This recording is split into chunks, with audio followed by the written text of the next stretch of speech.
Public examination amendment બિલને સાંસદ રાજેશ ચુડાસમાનો આવકાર। પેપર લીક અને પરીક્ષા ગેરરીતિ સામે કડક કાયદો બનશે। મહેનત વિદ્યાર્થીઓના હિતમાં મહત્વપૂર્ણ પગલું છે તેવું રાજેશ ચુડાસમાએ કહ્યું। જાહેર પરીક્ષાઓમાં પારદર્શિતા વધારવાનો સરકારનો પ્રયાસ તો પરીક્ષાઓને નિષ્પક્ષ અને વિશ્વસનીય બનાવવા સુધારા વિધેયક થયા છે।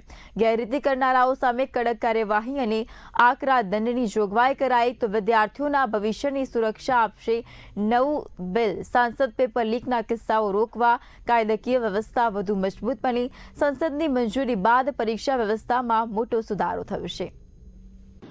જય સોમનાથ।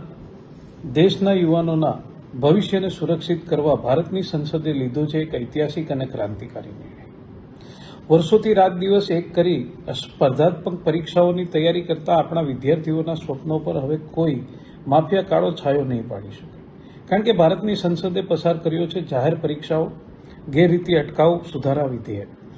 માનનીય વડાપ્રધાન શ્રી નરેન્દ્રભાઈ મોદીના નેતૃત્વમાં કેન્દ્ર સરકાર આ વિધેયક લાવી અને સંસદના બંને ગૃહોએ તેને પસાર કરી દીધો છે। એટલે એમ કે જાહેર પરીક્ષામાં ગેરરીતિ અને પેપર લીક કરનારાઓ હવે જડમૂળથી નાબૂદ થવાના છે।